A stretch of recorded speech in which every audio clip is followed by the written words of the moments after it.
ਸਤਿ ਸ਼੍ਰੀ ਅਕਾਲ ਜੀ। ਪ੍ਰੋਗਰਾਮ ਖਬਰ ਤੇ ਨਜ਼ਰ ਹਰਜਿੰਦਰ ਵਾਲੀਆ ਸ਼ੋਅ ਦੇ ਵਿੱਚ ਤੁਹਾਡਾ ਸਵਾਗਤ। ਪਹਿਲੇ ਦਰਸ਼ਕੋ, ਦੋ ਖਬਰਾਂ ਜਿਹੜੀਆਂ ਨੇ ਉਹ ਬਹੁਤ ਇੰਪੋਰਟੈਂਟ ਨੇ ਕਿਸਾਨ ਅੰਦੋਲਨ ਦੇ ਮਾਮਲੇ ਦੇ ਵਿੱਚ। ਹੋਰ ਖਬਰਾਂ ਵੀ ਨੇ ਪਰ ਪਹਿਲਾਂ ਦੋ ਲਵਾਂਗੇ। ਪਹਿਲੀ ਬਰਨਾਲਾ, ਦੂਜੀ ਗਵਾਲੀਅਰ।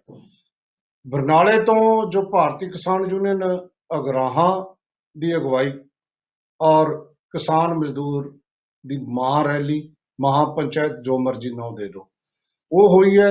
ਤੇ ਦੂਜੀ ਜੋ ਨਰਿੰਦਰ ਤੋਮਰ ਨੇ ਗਵਾਲੀਅਰ ਚ ਕਿਹਾ, ਇਹ ਖਬਰ ਲੈਣੀ ਹੈ। ਕੀ ਕਹਿੰਦੇ ਨੇ ਖੇਤੀ ਮੰਤਰੀ ਇਸ ਦੇਸ਼ ਦੇ? ਉਹ ਇਹ ਕਹਿ ਰਹੇ ਨੇ ਕਿ ਆ ਜਿਹੜੇ ਤੁਸੀਂ ਵੱਡੇ ਵੱਡੇ ਇਕੱਠ ਕਰ ਰਹੇ ਹੋ, ਇਹਨਾਂ ਨਾਲ ਕੁਝ ਨਹੀਂ ਬਣਨਾ। ਸੋ ਪਹਿਲਾਂ ਜਿੱਥੇ ਇਕੱਠ ਹੋਇਆ ਵੱਡਾ, ਉਹਦੀ ਖਬਰ, ਫਿਰ ਨਰਿੰਦਰ ਤੋਮਰ ਦੀ, ਫਿਰ ਅੱਗੇ ਵਧਾਂਗੇ। ਕੀ ਕਿਹਾ ਜਿਹੜਾ ਭਾਰਤੀ ਕਿਸਾਨ ਯੂਨੀਅਨ ਨੇ? ਸੱਚਮੁੱਚ ਹੀ ਇੱਕ ਵੱਡਾ ਸ਼ਕਤੀ ਪ੍ਰਦਰਸ਼ਨ ਕੱਲ ਬਰਨਾਲਾ ਦੀ ਧਰਤੀ ਤੇ ਹੋਇਆ। ਵੈਸੇ ਮੈਂ ਤੁਹਾਨੂੰ ਦੱਸਦਾ, ਇਹ ਬਰਨਾਲਾ, ਭਦੌੜ, ਧਨੌਲਾ, ਇਹ ਏਰੀਆ ਜਿਹੜਾ ਸਾਰਾ, ਇਹ ਇਸੇ ਤਰੀਕਾ ਨਾਲ ਜੁਝਾਰੂਆਂ ਦੀ ਧਰਤੀ ਕਹਿ ਸਕਦੇ ਹਾਂ ਇਸ ਧਰਤੀ ਨੂੰ। ਇੱਥੇ ਵੱਡੇ ਵੱਡੇ ਅੰਦੋਲਨ ਹੋਏ ਨੇ, ਬਹੁਤ ਸਾਰੇ ਖੱਬੇ ਪੱਖੀ ਲੀਡਰ ਇੱਥੇ ਪੈਦਾ ਹੋਏ ਨੇ। ਸੋ ਉਸ ਧਰਤੀ ਤੇ ਕਿਸਾਨ ਵੀ ਇਕੱਠੇ ਹੋਏ, ਮਜ਼ਦੂਰ ਵੀ ਇਕੱਠੇ ਹੋਏ, ਪੰਜਾਬ ਖੇਤ ਮਜ਼ਦੂਰ ਯੂਨੀਅਨ ਔਰ ਦੂਜੇ ਪਾਸੇ ਅਗਰਾਹਾਂ ਗਰੁੱਪ। ਲੇਕਿਨ ਜਿਹੜੀ ਗੱਲ ਅਸਿੱਧੇ ਤੌਰ ਤੇ ਸੁਨੇਹਾ ਦਿੱਤਾ ਹੈ ਸਾਰੇ ਕਿਸਾਨਾਂ ਨੂੰ, ਦੇਸ਼ ਨੂੰ, ਸਰਕਾਰ ਨੂੰ, ਕਿ ਕਿਸਾਨ ਇਕੱਠੇ ਨੇ। ਕਿਵੇਂ? ਸੰਯੁਕਤ ਮੋਰਚੇ ਦੇ ਆਗੂ ਬਲਵੀਰ ਸਿੰਘ ਰਾਜੇਵਾਲ ਵੀ ਉੱਥੇ ਨੇ, ਰੁੱਦੂ ਸਿੰਘ ਮਾਨਸਾ ਵੀ ਉੱਥੇ ਸੀ, ਕੁਲਵੰਤ ਸਿੰਘ ਸੰਧੂ ਵੀ ਉੱਥੇ ਸੀ। ਇਹ ਤਿੰਨਾਂ ਦੇ ਹੋਣ ਨਾਲ ਉਸ ਕਨਵੈਨਸ਼ਨ ਚ, ਉਸ ਮਹਾ ਰੈਲੀ ਚ, ਜਿਹੜੀ ਜੋਗਿੰਦਰ ਸਿੰਘ ਅਗਰਾਹਾਂ ਦੀ ਅਗਵਾਈ ਚ ਹੋ ਰਹੀ ਹੈ, ਜਿਹੜਾ 32 ਕਿਸਾਨ ਜਥੇਬੰਦੀਆਂ ਦਾ ਹਿੱਸਾ ਨਹੀਂ ਪਰ ਉਹਨਾਂ ਦੇ ਤਾਲਮੇਲ ਨਾਲ ਚੱਲ ਰਿਹਾ ਹੈ। ਟਿਕਰੀ ਬਾਰਡਰ ਤੇ ਬਹੁਤ ਵੱਡੀ ਜਿਹੜੀ ਇਹਨਾਂ ਦੀ ਫਾਲੋਇੰਗ ਹੈ ਜੋਗਿੰਦਰ ਸਿੰਘ ਅਗਰਾਹਾਂ। ਇਸ ਮਾਮਲੇ ਚ ਸਾਰੀਆਂ ਕਿਸਾਨ ਜਥੇਬੰਦੀਆਂ ਵੀ ਜਾਣਦੀਆਂ ਨੇ ਔਰ ਤੁਸੀਂ ਵੀ ਸਾਰੇ ਜਾਣਦੇ ਹੋ।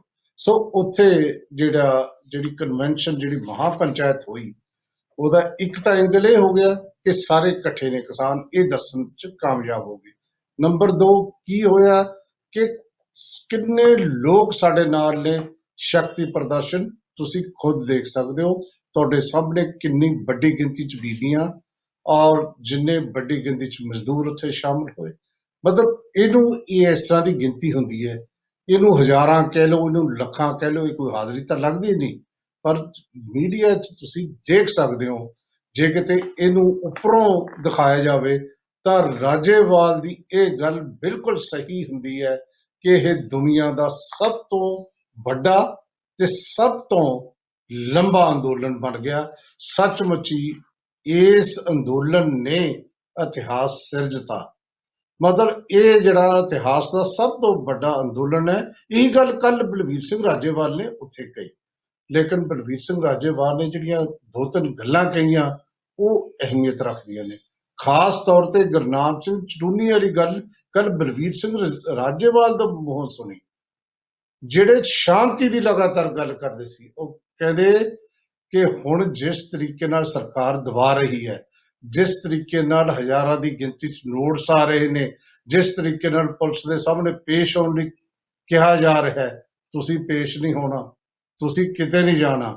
ਜੇ ਪੁਲਿਸ ਲੈਣ ਆਉਂਦੀ ਹੈ ਦਿੱਲੀ ਦੀ ਤੁਹਾਨੂੰ, ਤਾਂ ਤੁਸੀਂ ਸ਼ਾਂਤਮਈ ਢੰਗ ਨਾਲ ਵਿਰੋਧ ਕਰਨਾ ਤੇ ਘਰਾਓ ਕਰਨਾ, ਪਿੰਡ 'ਚ ਨਹੀਂ ਵੜਨ ਦੇਣਾ। ਇਹੀ ਗੱਲ ਪਹਿਲਾਂ ਗੁਰਨਾਮ ਸਿੰਘ ਚੜੂਨੀ ਨੇ ਕਹੀ ਸੀ। ਸੋ ਇਹ ਜਿਹੜਾ ਤਸ਼ੱਦਦ ਦੀ ਗੱਲ ਕੱਲ ਲਗਾਤਾਰ ਸਾਰਿਆਂ ਨੇ ਕੀਤੀ, ਬਲਵੀਰ ਸਿੰਘ ਰਾਜੇਵਾਲ ਨੇ ਵੀ ਕੀਤੀ। ਬਹੁਤ ਵੱਡੀਆਂ ਗੱਲਾਂ ਹੋਈਆਂ ਨੇ। ਮੈਂ ਤਾਂ ਤੁਹਾਨੂੰ ਸਿਰਫ ਸੰਕੇਤ ਮਾਤਰ ਦੱਸ ਰਿਹਾ। ਜਿਵੇਂ ਜੋਗਿੰਦਰ ਸਿੰਘ ਅਗਰਾਹਾਂ ਬੜੇ ਜੋਸ਼ 'ਚ ਬੋਲੇ, ਮੈਂ ਸੁਣ ਰਿਹਾ ਸੀ। ਉਹ ਕਹਿੰਦੇ ਜਿੱਥੇ ਚਿੜੀ ਨਹੀਂ ਫੜਕਦੀ ਉਹ ਲਾਲ ਕਿਲੇ 'ਚ ਲੋਕ ਪਹੁੰਚ ਕਿਵੇਂ ਗਏ? ਇਹ ਬਿਲਕੁਲ ਪਲੈਨਿੰਗ ਦਾ ਹਿੱਸਾ ਸੀ। ਉਹ ਪਲੈਨਿੰਗ ਦੇ ਵਿੱਚ ਇੱਕ ਧੜਾ ਸਾਡੇ ਤੋਂ ਵੱਖ ਸੀ। ਸ਼ੁਰੂ ਤੋਂ ਹੀ ਹਾਕਮਾਂ ਨਾਲ ਚੱਲ ਰਿਹਾ ਸੀ। ਜਿਹੜਾ ਹਾਕਮਾਂ ਦਾ ਧੜਾ ਸੀ ਉਹ ਉੱਥੇ ਗਿਆ। ਉਹ ਪਲਾਨਿੰਗ ਜਿਹੜੀ ਸੀ ਪੂਰੀ ਤਰ੍ਹਾਂ ਕਾਮਯਾਬ ਨਹੀਂ ਅਸੀਂ ਹੋਣ ਦਿੱਤੀ। ਫੇਰ ਕੀਤੀ ਉਹਨਾਂ ਨੇ ਜਿਹੜੀ ਇੱਕ ਫਿਰਕੂ ਲੜਾਈ ਦੇ ਵੱਲ ਸੰਕੇਤ ਕੀਤਾ। ਤੇ ਖਾਸ ਤੌਰ ਤੇ ਮੈਂ ਰੁੱਦਾ ਸਿੰਘ ਦੀ ਜੇ ਗੱਲ ਕਰਾਂ, ਮਾਨਸਾ ਦੀ, ਰੁੱਦੂ ਸਿੰਘ ਮਾਨਸਾ ਦੀ, ਉਹ ਕਹਿੰਦੇ ਦੋ ਤਿੰਨ ਗੱਲਾਂ ਜਿਵੇਂ ਆਪਣੇ ਕਹਾਵਤਾਂ ਨੇ ਨਾ, ਜਿਹਨੇ ਲਾਹੌਰ ਨਹੀਂ ਦੇਖਿਆ ਉਹ ਜੰਮਿਆ ਨਹੀਂ। ਇਸ ਤਰ੍ਹਾਂ ਸਿੱਖਾਂ 'ਚ ਕਿਹਾ ਜਾਂਦਾ ਜਿਹੜੇ ਹਜੂਰ ਸਾਹਿਬ ਨਹੀਂ ਜਾਂਦੇ ਉਹ ਸਿੱਖ ਨਹੀਂ। ਬਿਲਕੁਲ ਉਸੇ ਤਰ੍ਹਾਂ ਉਹਨੇ ਕੱਲ ਕਿਹਾ ਕਿਹੜਾ ਦਿੱਲੀ ਨਹੀਂ ਜਾਂਦਾ ਉਹ ਕਿਸਾਨ ਨਹੀਂ। ਜਿਹੜੇ ਕਿਸਾਨਾਂ ਨੂੰ ਪ੍ਰੇਰਿਤ ਕਰਨ ਲਈ ਉਹਨੇ ਇਸ ਕਿਸਮ ਦੀ ਗੱਲ ਕੀਤੀ ਹੈ। ਬਹੁਤ ਸਾਰੇ ਲੀਡਰ ਬੋਲੇ, ਬਹੁਤ ਸਾਰੇ ਕਲਾਕਾਰ ਬੋਲੇ। ਕਲਾਕਾਰਾਂ 'ਚ ਉਹਨਾਂ ਨੇ ਗਾਣੇ ਗਾਏ, ਪੰਮੀ ਬਾਈ, ਕੰਵਰ ਗਰੇਵਾਲ, ਰਵਿੰਦਰ ਰੂਪੀ। ਜੇ ਮੈਂ ਲੀਡਰਾਂ ਦੀ ਗੱਲ ਕਰਾਂ, ਸੁਖਦੇਵ ਸਿੰਘ ਕੋਕਰੀ ਕਲਾਂ, ਜੋਗਾ ਨਸਰਾਲੀ, ਲਛਮਣ ਸਿੰਘ ਸੀਵੇਵਾਲ, ਡਾਕਟਰ ਪਰਮਿੰਦਰ ਰਜਿੰਦਰ ਪ੍ਰਧਾਨ। ਬਹੁਤ ਵੱਡਾ ਇਕੱਠ ਸੀ, ਵੱਡੀ ਜਿਹੜੀ ਹੈ ਰੈਲੀ ਸੀ, ਮਹਾਂ ਰੈਲੀ ਸੀ। ਹੁਣ ਇਹ ਇਕੱਠ ਦੇ ਮਾਂ ਵਿੱਚ ਸਾਡੇ ਖੇਤੀ ਮੰਤਰੀ ਕੀ ਕਹਿੰਦੇ ਨੇ, ਗਵਾਲੀਅਰ 'ਚ ਸੀ ਕੱਲ, ਮੱਧ ਪ੍ਰਦੇਸ਼ ਦੇ ਵਿੱਚ, ਉਹਨਾਂ ਦਾ ਆਪਦਾ ਇਲਾਕਾ ਹੈ। ਕੀ ਕਹਿੰਦੇ? ਕਹਿੰਦੇ ਆ ਜਿਹੜੀ ਭੀੜ ਇਕੱਠੀ ਕਰੀ ਜਾਂਦੇ ਹੋ ਨਾ ਕਿਸਾਨੋਂ, ਇਹਦੇ ਨਾਲ ਕੁਛ ਨਹੀਂ ਬਣਨਾ, ਇਹਦੇ ਨਾਲ ਕਾਨੂੰਨ ਨਹੀਂ ਰੱਦ ਹੋਣੇ। ਮੈਂ ਪਹਿਲੀ ਵਾਰ ਦੇਖਿਆ ਕਿ ਇਸ ਤਰ੍ਹਾਂ ਦਾ ਬਿਆਨ ਤਾਂ ਪਹਿਲਾਂ ਵੀ ਇਹੋ ਜਿਹੇ ਆਉਂਦੇ ਨੇ, ਕੋਈ ਇਹ ਨਹੀਂ ਕਿ ਬਹੁਤ ਵਧੀਆ ਬਿਆਨ ਨੇ। ਕੱਲ ਵੀ ਉਹੀ ਆਇਆ, हम हर बिंदु पे बात करने को तैयार हैं, किसान बताएं तो सही उनको क्या प्रॉब्लम है, संशोधन करने को तैयार हैं।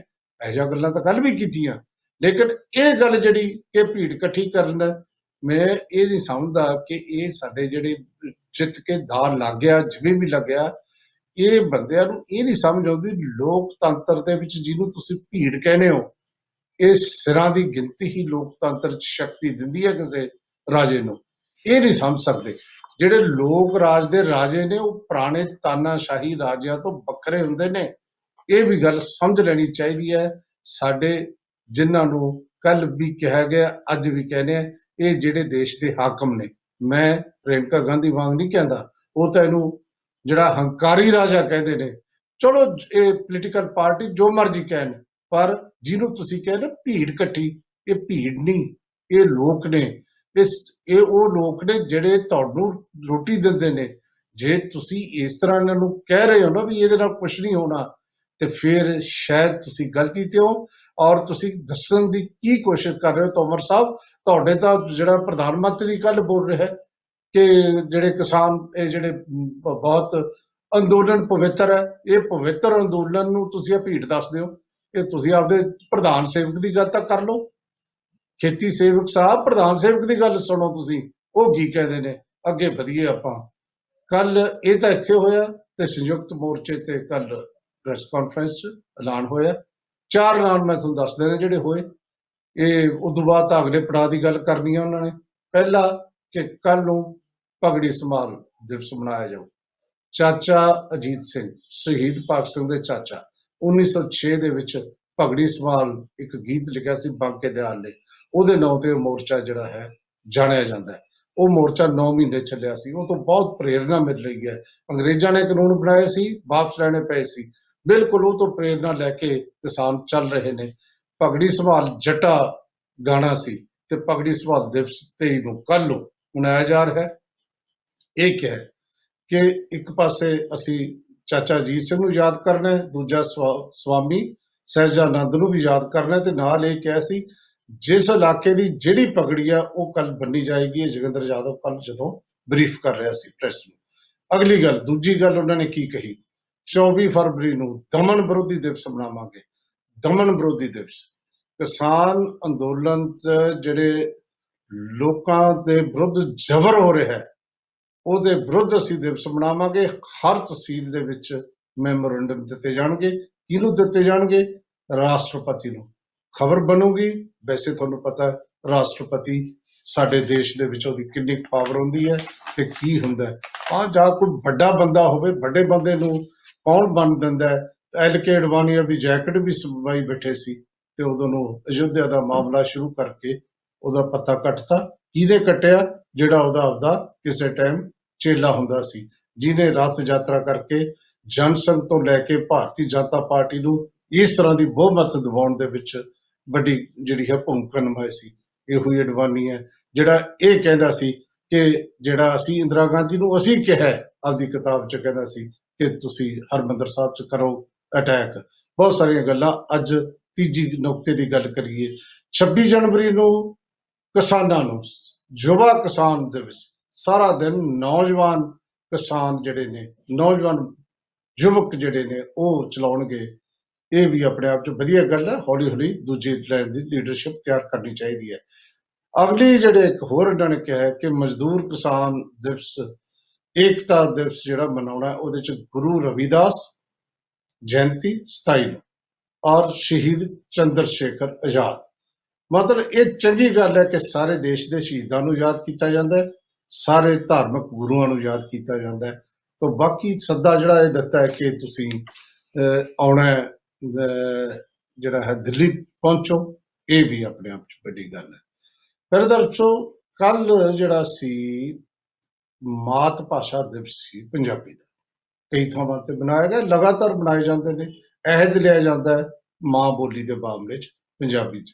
ਅੰਤਰਰਾਸ਼ਟਰੀ ਮਾਤ ਭਾਸ਼ਾ ਦਿਵਸ ਸੀ, ਅਸੀਂ ਪੰਜਾਬ ਵਾਲਿਆਂ ਨੇ ਆਪਣੀ ਮਾਂ ਬੋਲੀ ਦਾ ਬਣਾਉਣਾ ਸੀ। ਮੈਨੂੰ ਵੀ ਬੁਲਾਇਆ ਗਿਆ ਭਾਸ਼ਾ ਭਵਨ ਵੱਲੋਂ ਜਦੋਂ ਇਹ ਸਮਾਗਮ ਹੋਇਆ, ਜਿਹਦੇ ਵਿੱਚ ਮੈਨੂੰ ਇਹ ਕਿਹਾ ਗਿਆ ਕਿ ਤੁਸੀਂ ਸ਼੍ਰੋਮਣੀ ਸਾਹਿਤਕ ਪੱਤਰਕਾਰ ਦੇ ਤੌਰ ਤੇ ਇੱਥੇ ਵਿਸ਼ੇਸ਼ ਮਹਿਮਾਨ ਵਜੋਂ ਆਓ। ਮੈਂ ਗਿਆ, ਉੱਥੇ ਕਾਫੀ ਵਿਚਾਰਾਂ ਹੋਈਆਂ, ਬਹੁਤ ਸਾਰੇ ਲੋਕ ਉੱਥੇ ਪਹੁੰਚੇ ਹੋਏ ਸੀ। ਡਾਕਟਰ ਰਤਨ ਸਿੰਘ ਜੱਗੀ ਉੱਥੇ ਸੀ, ਡਾਕਟਰ ਦੀਪਕ ਮਨਮੋਹਨ, ਜਿਹੜੇ ਇੱਥੋਂ ਦੇ ਅੱਜ ਕੱਲ੍ਹ ਡਾਇਰੈਕਟਰ ਨੇ ਡਾਕਟਰ ਕਰਮਜੀਤ।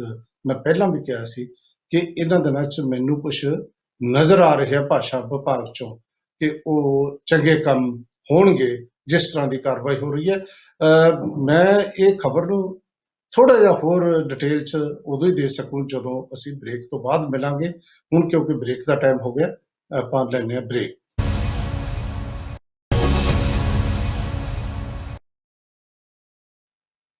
ਬ੍ਰੇਕ ਤੋਂ ਬਾਅਦ ਤੁਹਾਡਾ ਫਿਰ ਸਵਾਗਤ।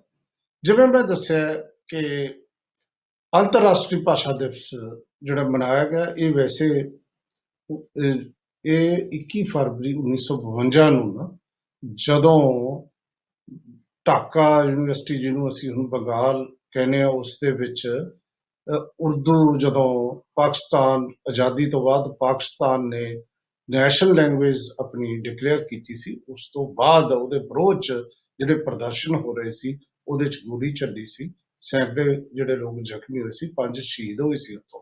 ਉਹਨਾਂ ਦੀ ਯਾਦ 'ਚ ਯੂਨੈਸਕੋ ਨੇ 2002 ਇਹ ਸ਼ੁਰੂ ਕੀਤਾ ਹੋਇਆ। ਅਸੀਂ ਵੀ ਯਾਦ ਕੀਤਾ, ਆਏ ਸਾਲ ਕਰਦੇ ਆ।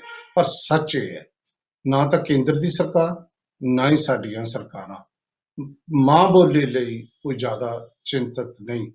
ਮੈਂ ਤੁਹਾਨੂੰ ਦੱਸਾਂ, ਪੰਜਾਬੀ ਦੇ ਅਖਬਾਰ ਲਾਕਡਾਊਨ 'ਚ ਕਿਵੇਂ ਘਾਟੇ 'ਚ ਚੱਲੇ ਨੇ। ਚੜ੍ਹਦੀ ਕਲਾ ਤੁਸੀਂ ਹਰ ਰੋਜ਼ ਦੇਖਦੇ ਰਹੇ ਅਖਬਾਰ, ਲੇਕਿਨ ਤੁਸੀਂ ਦੇਖੋ ਨਾ ਕੋਈ ਇਸ਼ਤਿਹਾਰ, ਨਾ ਸਰਕਾਰ ਵੱਲੋਂ ਕੋਈ ਮਦਦ।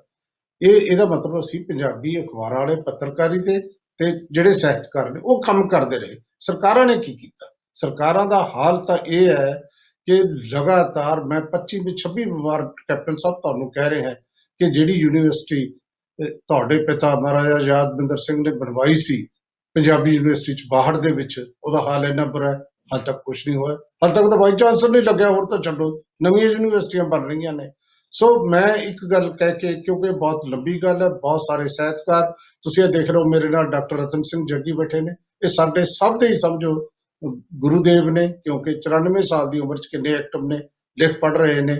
ਔਰ ਇਸ ਸਮਾਗਮ ਦੇ ਵਿੱਚ ਜਿਹੜਾ ਪੰਜਾਬ ਸਰਕਾਰ ਦਾ ਜਾਂ ਸਮਝੋ ਸੂਬਾ ਪੱਧਰੀ ਸਮਾਗਮ ਸੀ, ਜਿਹਦੇ 'ਚ ਬਹੁਤ ਸਾਰੇ ਸਾਹਿਤਕਾਰ ਜਿਹੜੇ ਨੇ ਦੂਰੋਂ ਦੂਰੋਂ ਆ ਕੇ ਸ਼ਾਮਲ ਹੋਏ, ਅਹਿਦ ਲਿਆ।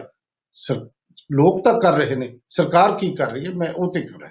ਸਰਕਾਰਾਂ ਨੂੰ ਚਾਹੀਦਾ ਸਰਕਾਰੀ ਭਾਸ਼ਾ ਬਣਾਓ, ਸਰਕਾਰਾਂ ਨੂੰ ਚਾਹੀਦਾ ਕਿ ਇਹਨੂੰ ਰੁਜ਼ਗਾਰ ਦੀ ਭਾਸ਼ਾ ਬਣਾਓ, ਤੇ ਪਰਿਵਾਰਾਂ ਨੂੰ ਚਾਹੀਦਾ ਇਹ ਪਰਿਵਾਰ ਦੀ ਭਾਸ਼ਾ ਬਣਾਓ। ਅਸੀਂ ਵੀ ਬਹੁਤ ਵਿਛ ਲਿਆ, ਪਰਿਵਾਰਾਂ ਵਾਲੇ ਵੀ ਅੰਗਰੇਜ਼ੀ ਵੱਲ ਨੂੰ ਲੱਗੇ ਹੋਏ ਨੇ, ਅਰਬਾਂ ਰੁਪਏ ਦਾ ਅੰਗਰੇਜ਼ੀ ਦਾ ਵਪਾਰ ਹੋਇਆ। ਔਰ ਇਹ ਪੰਜਾਬੀ ਦੇ ਗੱਲਾਂ ਬਹੁਤ ਨੇ ਕਿ ਮਾਂ ਬੋਲੀ ਹੈ। ਮੈਂ ਕੱਲ ਵੀ ਕਿਹਾ, ਹੁਣ ਵੀ ਤੁਹਾਨੂੰ ਦੱਸਦਾ, ਕੱਲੀ ਮਾਂ ਬੋਲੀ ਨਹੀਂ, ਮੀਡੀਆ ਦਾ ਯੁੱਗ ਹੈ।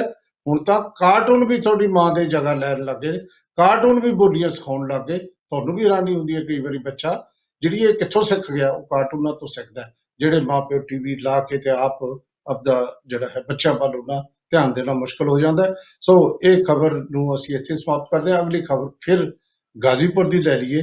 ਮੈਂ ਪਹਿਲਾਂ ਵੀ ਕਿਹਾ ਕਿ ਇਹ ਕਿਸਾਨ ਜਥੇਬੰਦੀਆਂ ਨੂੰ ਚਾਹੀਦਾ ਇਹ ਹੈ ਕਿ ਇਹ ਇੱਕ ਪ੍ਰੋਗਰਾਮ ਦੇਣ ਸਾਰੇ ਲੀਡਰਾਂ ਨੂੰ ਕਿ ਤੁਸੀਂ, ਤੁਹਾਡਾ ਏਰੀਆ ਇਹ ਹੈ, ਇਹਦੇ ਵਿੱਚ ਹੀ ਤੁਸੀਂ ਜਿਹੜੀ ਆਪਣੀ ਗੱਲ ਕਰ ਸਕਦੇ ਹੋ।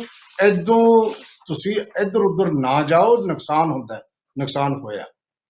ਦੇਖੋ, ਰਕੇਸ਼ ਟਕੈਤ ਨੇ ਕਿਹਾ ਕਿ ਅਸੀਂ ਅੱਗ ਲਾ ਦਾਂਗੇ, ਅਸੀਂ ਇਹ ਕਰਾਂਗੇ, ਅਸੀਂ ਫਸਲਾਂ ਨਹੀਂ ਦੇਵਾਂਗੇ, ਅਸੀਂ ਇਹ ਕਰਾਂਗੇ, ਨਸ਼ਟ ਕਰ ਦਾਂਗੇ ਆਪਦੀਆਂ ਫਸਲਾਂ, ਆਪਦੇ ਜੋਗੀ ਰੱਖ ਕੇ ਕਣਕ ਅਸੀਂ ਨਹੀਂ ਅੱਗੇ ਦੇਣੀ, ਇਹੋ ਜਿਹੀਆਂ ਗੱਲਾਂ ਕੀਤੀਆਂ। ਭਾਸ਼ਣ ਚੰਗੇ ਲੱਗਦੇ ਨੇ, ਲੇਕਿਨ ਜਿਹੜੇ ਲੋਕ ਇਹਨਾਂ ਨੂੰ ਮੰਨ ਲੈਂਦੇ ਨੇ। ਬਜਨੌਰ ਤੇ ਜੀਂਦ ਦੇ ਵਿੱਚ ਕਿਸਾਨਾਂ ਨੇ ਖੜੀ ਕਣਕ ਜਿਹੜੀ ਨਸ਼ਟ ਕਰਤੀ, ਔਰ ਨਸ਼ਟ ਕਰਦੀ ਵੀਡੀਓ ਵਾਇਰਲ ਹੋ ਗਈ। ਹੋਰ ਵੀ ਕਿਸਾਨ ਕਹਿੰਦੇ ਅਸੀਂ ਕਰਾਂਗੇ। ਤੇ ਫਿਰ ਜਦੋਂ ਫੇਸਬੁੱਕ ਦੇਖੀ, ਫਿਰ ਟਕੈਤ ਸਾਹਿਬ ਨੂੰ ਯਾਦ ਆਈ ਕਿ ਇਹ ਗੱਲ ਤਾਂ ਮੈਂ ਕਹੀ ਸੀ। ਫਿਰ ਰਕੇਸ਼ ਟਕੈਤ ਕਹਿੰਦਾ ਕਿ ਇਸ ਤਰ੍ਹਾਂ ਨਹੀਂ ਮੈਂ ਕਿਹਾ ਸੀ, ਐ ਨਾ ਕਰੋ, ਇਹ ਨਹੀਂ ਕਰਨਾ ਚਾਹੀਦਾ। ਮੈਂ ਤਾਂ ਹੀ ਕਹਿਣਾ ਟਕੈਤ ਸਾਹਿਬ, ਜਦੋਂ ਤੁਸੀਂ ਪਹਿਲਾਂ ਕਹੇ ਸੀ ਅਸੀਂ ਦਿੱਲੀ ਜਾਵਾਂਗੇ, ਅਸੀਂ ਟੈਂਕਾਂ ਦੇ ਨਾਲ ਚੱਲਾਂਗੇ, ਲੋਕ ਦਿੱਲੀ ਵੱਲ ਨੂੰ ਹੋ ਗਏ। ਜਿਹੜਾ ਕਿਸਾਨ ਤੁਹਾਡੇ ਕਹੇ ਤੋਂ ਇੰਨੇ ਚਿਰ ਤੋਂ ਘਰ ਬਾਹਰ ਛੱਡ ਕੇ ਉੱਥੇ ਬੈਠਾ ਹੈ, ਉਹਨੂੰ ਸਹੀ ਗਾਈਡ ਕਰੋ। ਤੇ ਗਾਈਡ ਕਰਨ ਲਈ ਮੈਂ ਸਮਝਦਾ ਇੱਕ ਮੀਟਿੰਗ ਕਰੋ ਕਿਸਾਨ ਲੀਡਰਸ਼ਿਪ ਨੂੰ, ਔਰ ਸਾਰੇ ਜਿਹੜੇ ਆਪਦੇ ਲੀਡਰ ਨੇ ਜਿਹੜੇ ਮੀਡੀਆ ਦੇ ਸਾਹਮਣੇ ਜਾ ਕੇ ਬੈਠਤਾ। ਮੈਂ ਪਹਿਲਾਂ ਵੀ ਕਿਹਾ ਕਿ ਮੀਡੀਆ ਨੂੰ ਸਾਰੇ ਬੰਦੇ ਸੰਬੋਧਨ ਕਰਨ ਦੀ ਬਜਾਏ, ਹੁਣ ਇਹ ਤਾਂ ਤੁਹਾਡੇ ਬੁਲਾਰੇ ਨੇ, ਇਹਨਾਂ ਨੂੰ ਦੱਸੋ ਵੀ ਆਪਾਂ ਇਸ ਕਿਸਮ ਦੀ ਗੱਲ ਕਰਨੀ ਹੈ। ਹੁਣ ਕੱਲ ਇਹਨਾਂ ਨੇ ਇੱਕ ਹੋਰ ਕਾਲ ਦਿੱਤੀ, ਉਹਦਾ ਵੀ ਜ਼ਿਕਰ ਕਰਨਾ। ਹਾਲਾਂਕਿ ਉਹ ਕਾਲ ਕੋਈ ਕੰਟਰੋਵਰਸ਼ੀਅਲ ਨਹੀਂ, ਉਹ ਕਹਿੰਦੇ ਸਵਦੇਸ਼ੀ ਬਣਾਓ। ਉਹਨਾਂ ਨੇ ਚਰਖਾ ਕੱਤਿਆ ਗੁਜਰਾਤ ਤੋਂ ਲਿਆਂਦਾ ਹੋਇਆ, ਔਰ ਕੋਲੂ ਦੇ ਵਿੱਚ ਜਿਵੇਂ ਪੁਰਾਣੇ ਹੁੰਦੇ ਸੀ ਗੰਨੇ ਪੀੜੇ, ਤੇ ਬਿਲਕੁਲ ਇਹ ਠੀਕ ਹੈ। ਮਹਾਤਮਾ ਗਾਂਧੀ ਦਾ ਲਾਈਨ ਇਹੀ ਸੀ, ਇਹ ਜੇ ਕੰਪਨੀਆਂ ਨੂੰ ਤੁਸੀਂ ਕੋਈ ਸਬਕ ਸਿਖਾਉਣਾ ਹੈ, ਉਹਨਾਂ ਦਾ ਕੰਮ ਬੰਦ ਕਰ ਦਿਓ, ਤਾਂ ਸਬਕ ਸਿੱਖ ਜਾਣਗੀਆਂ ਕੰਪਨੀਆਂ। ਤੋਂ ਇਹ ਹਾਲਾਂਕਿ ਇਹ ਦੌਰ ਦੇ ਵਿੱਚ ਪੁਰਾਣੇ ਜਾਣਾ ਔਖਾ ਹੈ, ਪਰ ਸਿੰਬੋਲਿਕ ਤੌਰ ਤੇ ਇਹ ਗੱਲ ਸੱਦਾ ਦਿੱਤਾ ਗਿਆ। ਪਰ ਜਿਹੜੀ ਅਗਲੀ ਗੱਲ ਉਹ ਕਾਫੀ ਚੰਗੀ ਮੈਨੂੰ ਲੱਗੀ ਕਿ ਪਹਿਲੇ ਹੀ ਕਿਸਾਨ ਤਿਆਰ ਹੋ ਰਹੇ ਨੇ ਸਿੰਘੂ ਬਾਰਡਰ ਤੇ। ਸਰਦੀਆਂ 'ਚ ਤਾਂ ਬਹੁਤ ਕੁਝ ਹੋਇਆ, ਬੜੇ ਕਿਸਾਨ ਸ਼ਹੀਦ ਹੋਏ। ਹੁਣ ਉਹ ਗਰਮੀ ਕਿਵੇਂ ਕੱਟਣੀ ਹੈ ਇਹਦੀ ਤਿਆਰੀ ਕਰ ਰਹੇ ਨੇ। 1000 ਕੂਲਰ ਦਾ ਆਰਡਰ ਦਿੱਤਾ ਹੈ। ਮੈਂ ਪੜ੍ਹ ਰਿਹਾ ਸੀ ਹਰਿਆਣਾ ਦੇ ਕਿਸਾਨ ਨੇਤਾ ਰਵਿੰਦਰ ਰਾਣਾ ਦਾ ਬਿਆਨ, ਕਹਿੰਦੇ ਵੀ ਸਾਡੇ ਵੱਲੋਂ 1000 ਹੈ, ਬਾਕੀ ਅਸੀਂ ਹੋਰ ਕਰਾਂਗੇ, ਪੱਕੇ ਲਾ ਰਹੇ ਹਾਂ, ਅਸੀਂ ਇੱਥੇ ਕਿਸਾਨਾਂ ਨੂੰ ਔਖਾ ਨਹੀਂ ਹੋਣ ਦੇਵਾਂਗੇ, ਗਰਮੀਆਂ ਅਸੀਂ ਕੱਟ ਕੇ ਦਿਖਾਵਾਂਗੇ, ਔਰ ਦੇਖਾਂਗੇ ਸਰਕਾਰ ਕੀ ਕਰਦੀ ਹੈ। ਅਗਲੀ ਗੱਲ, ਮੈਨੂੰ ਮਨਜਿੰਦਰ ਸਿੰਘ ਸਿਰਸਾ ਮਿਲੇ ਪਿਛਲੇ ਦਿਨੀ, ਮੈਂ ਉਹਨਾਂ ਨੂੰ ਇੱਕ ਗੱਲ ਕਹੀ ਸੀ, ਸਿਰਸਾ ਸਾਹਿਬ ਜਿਹੜਾ ਤੁਸੀਂ ਇਹ ਕੀਤਾ ਨਾ ਕਿਸਾਨਾਂ ਦੇ ਹੱਕ 'ਚ, ਤੁਸੀਂ ਲਗਾਤਾਰ ਬੋਲ ਰਹੇ ਹੋ, ਹਾਲਾਂਕਿ ਤੁਹਾਡੀ ਦਿੱਲੀ ਕਮੇਟੀ 'ਚ ਜੋ ਚੱਲ ਰਿਹਾ ਸਾਨੂੰ ਪਤਾ ਹੈ, ਲੇਕਿਨ ਜਿਹੜਾ ਤੁਸੀਂ ਕਿਸਾਨਾਂ ਦੇ ਹੱਕ 'ਚ ਕੰਮ ਕਰ ਰਹੇ ਹੋ, ਇਹਦੇ ਨਾਲ ਤੁਹਾਡਾ ਕਦਮ ਕਾਫੀ ਵੱਡਾ ਹੋ ਗਿਆ ਸਿਆਸੀ ਤੌਰ ਤੇ। ਔਰ ਕੱਲ ਫਿਰ ਉਹਨਾਂ ਦੀ ਖਬਰ ਹੈ ਕਿ 8 ਹੋਰ ਕਿਸਾਨ ਜਿਹੜੇ ਨੇ ਉਹ ਰਿਲੀਜ਼ ਕਰਾ ਦਿੱਤੇ ਨੇ ਜ਼ਮਾਨਤ ਤੇ। ਇਹ ਚੰਗੀ ਗੱਲ ਹੋ ਰਹੀ ਹੈ, ਜਿਹੜੀ ਕਿ ਮੈਂ ਸਮਝਦਾ ਕਿਸਾਨਾਂ ਨੂੰ ਇਸ ਪਾਸੇ ਧਿਆਨ ਦੇਣ ਦੀ ਲੋੜ ਸੀ। ਔਰ ਦਿੱਲੀ ਕਮੇਟੀ ਇਸ ਪਾਸੇ ਲੱਗੀ ਹੈ, ਪਹਿਲਾਂ ਲੰਗਰ ਦੇ ਨਾਂ ਤੇ, ਜਦੋਂ ਵੀ ਮੀਟਿੰਗ ਹੁੰਦੀ ਹੈ ਖੁਦ ਲੰਗਰ ਲੈ ਕੇ ਜਾਣਾ। ਇਹਦੇ ਨਾਲ ਕਿਸਾਨਾਂ ਦੇ ਮਨਾਂ 'ਚ ਮਨਜਿੰਦਰ ਸਿੰਘ ਸਿਰਸਾ ਦੇ ਬਾਰੇ 'ਚ ਕਾਫੀ ਜਿਹੜੇ ਹੈ ਸਤਿਕਾਰ ਵਾਲੀ ਗੱਲ ਵਧੀ ਹੈ। ਔਰ ਇਹ ਗੱਲ ਸਮਝ ਲੈਣੀ ਚਾਹੀਦੀ ਹੈ ਕਿ ਸਿਆਸੀ ਤੌਰ ਤੇ ਹੁਣ ਮਨਜਿੰਦਰ ਸਿੰਘ ਸਿਰਸਾ ਇਹਨਾਂ ਦਿਨਾਂ 'ਚ ਬਾਕੀਆਂ ਤੋਂ ਕੁਝ ਕਦਮ ਅੱਗੇ ਜ਼ਰੂਰ ਨਿਕਲ ਰਹੇ ਨੇ। ਮੈਂ ਦਿੱਲੀ ਗੁਰਦੁਆਰਾ ਕਮੇਟੀ ਦੇ ਮਾਮਲੇ 'ਚ ਨਹੀਂ ਕਰ ਰਿਹਾ, ਮੈਂ ਸਿਆਸੀ ਤੌਰ ਤੇ, ਸਿਆਸਤ ਕੱਲੀ ਇਹੀ ਨਹੀਂ, ਹੋਰ ਵੀ ਕਈ ਪੱਖ ਹੁੰਦੇ ਨੇ ਸਿਆਸਤ ਦੇ। ਅੱਗੇ ਵਧੀਏ ਆਪਾਂ। ਅਗਲੀ ਖਬਰ ਜਿਹੜੀ ਹੈ ਉਹ ਹੈ ਆਮ ਆਦਮੀ ਪਾਰਟੀ ਦੀ। ਕੀ ਹੈ, ਵੈਸੇ ਤਾਂ ਸਾਰੀ ਸਿਆਸੀ ਪਾਰਟੀਆਂ ਨੂੰ ਕਰਨਾ ਚਾਹੀਦਾ, ਲੇਕਿਨ ਪੈਟਰੋਲ ਤੇ ਡੀਜ਼ਲ ਦੀਆਂ ਕੀਮਤਾਂ ਜਿਵੇਂ ਵੱਧ ਰਹੀਆਂ ਨੇ, ਤੇ ਆਮ ਆਦਮੀ ਪਾਰਟੀ ਕੋਲ ਅਸਲ ਮੌਕਾ ਹੈ ਦੋਨੇ ਸਰਕਾਰਾਂ ਨੂੰ ਘੇਰਨਾ। ਜਿਹੜੇ ਵੈਟ ਇਕੱਠੇ ਕਰਦੀ ਹੈ ਸੂਬਾ ਸਰਕਾਰ, ਤੇ ਜਿਹੜੀ ਐਕਸਾਈਜ਼ ਡਿਊਟੀ ਲਾਉਂਦੀ ਹੈ ਕੇਂਦਰ ਸਰਕਾਰ, ਉਹ ਦੋਨਾਂ ਨੂੰ ਘੇਰ ਸਕਦੀ ਹੈ ਜਿਹੜੀ ਆ ਆਮ ਆਦਮੀ ਪਾਰਟੀ, ਘੇਰੂਗੀ ਵੀ। ਅੱਜ ਦੇਖੋ ਐਕਸਾਈਜ਼ ਦਾ ਹਾਲ ਤਾਂ ਇਹ ਹੈ, ਜਦੋਂ ਦੇ ਮੋਦੀ ਸਾਹਿਬ ਆਏ ਨੇ 700% ਐਕਸਾਈਜ਼ ਡਿਊਟੀ ਵਧੀ ਹੈ। ਤੇ ਕੱਲ ਕੇਂਦਰ ਦਾ ਬੁਲਾਰਾ ਕਹਿੰਦਾ ਸਾਡੇ ਤਾਂ ਹੱਥ ਹੀ ਜੀ, ਇਹ ਤਾਂ ਕੰਪਨੀਆਂ ਦੇ ਹੱਥ ਹੈ। ਉਹ ਇਹੀ ਤਾਂ ਕਿਸਾਨ ਰੌਲਾ ਪਾਉਂਦੇ ਨੇ ਕਿ ਤੁਹਾਡੇ ਹੱਥ 'ਚ ਕੁਝ ਨਹੀਂ, ਨਿੱਜੀਕਰਨ ਤੁਸੀਂ ਕਰ ਰਹੇ ਹੋ। ਜਦੋਂ ਹਰ ਇੱਕ ਚੀਜ਼ ਦਾ ਨਿੱਜੀਕਰਨ ਹੋ ਗਿਆ, ਫਿਰ ਤੁਹਾਡੇ ਹੱਥ ਕੁਝ ਨਹੀਂ ਰਹਿਣਾ। ਜੇ ਕਰੋਨਾ ਵਰਗੀ ਬਿਮਾਰੀ ਦੁਬਾਰਾ ਕਦੇ ਆ ਗਈ, ਹੁਣ ਤਾਂ ਤੁਸੀਂ ਕਣਕ ਤੇ ਚਾਵਲ ਵੰਡ ਤੇ, ਫਿਰ ਜੇ ਸਾਰਾ ਕੁਝ ਇਹਨਾਂ ਦੇ ਹੱਥ 'ਚ ਹੋਇਆ, ਫਿਰ ਤਾਂ ਇਹਨਾਂ ਨੇ ਆਪਣੀ ਮਰਜ਼ੀ ਨਾਲ ਦੇਣੇ ਨੇ, ਤੁਸੀਂ ਐਫਸੀਆਈ ਖਤਮ ਕਰਨ ਨੂੰ ਫਿਰਦੇ ਹੋ। ਸੋ ਇਸ ਕਰਕੇ ਹੀ ਆਮ ਆਦਮੀ ਪਾਰਟੀ ਦੀ ਗੱਲ ਕਰ ਰਿਹਾ ਸੀ ਕਿ ਅੱਜ ਉਹਨਾਂ ਨੇ ਥਾਂ ਥਾਂ ਤੇ ਮੁਜ਼ਾਹਰੇ ਕਰਨੇ ਨੇ।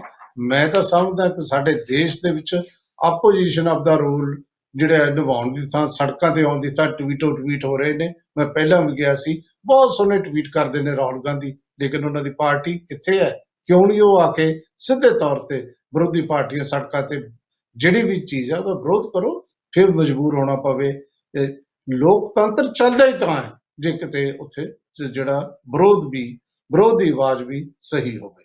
ਅੱਗੇ ਵਧੀਏ, ਪਰ ਵਿਰੋਧ ਦੀ ਆਵਾਜ਼ ਦੀ ਇੱਕ ਹੋਰ ਵੀ ਗੱਲ ਹੈ ਨਾ ਕਿ ਇਹਨਾਂ ਕੋਲ ਤਰੀਕੇ ਬੜੇ ਨੇ ਵਿਰੋਧ ਦੀ ਆਵਾਜ਼ ਦਬਾਉਣ ਦੇ। ਮੈਂ ਕਿੰਨੇ ਵਾਰੀ ਦੱਸਿਆ, ਈਡੀ ਕਾਹਦੇ ਲਈ ਹੈ ਜੀ, ਸੀਬੀਆਈ ਕਾਹਦੇ ਲਈ ਹੈ, ਇਨਕਮ ਟੈਕਸ ਕਾਹਦੇ ਲਈ ਹੈ। ਇਸ ਕਰਕੇ ਵਿਰੋਧੀ ਲੀਡਰ, ਕਿਉਂਕਿ ਇਸ ਹਮਾਮ 'ਚ ਸਾਰੇ ਹੀ ਇਹੋ ਜਿਹੇ ਨੇ, ਤੇ ਫਿਰ ਜਿਹੜੇ ਹਮਾਮ 'ਚ ਨੰਗੇ ਨੇ ਉਹ ਬਾਹਰ ਕਿਵੇਂ ਆਉਣ।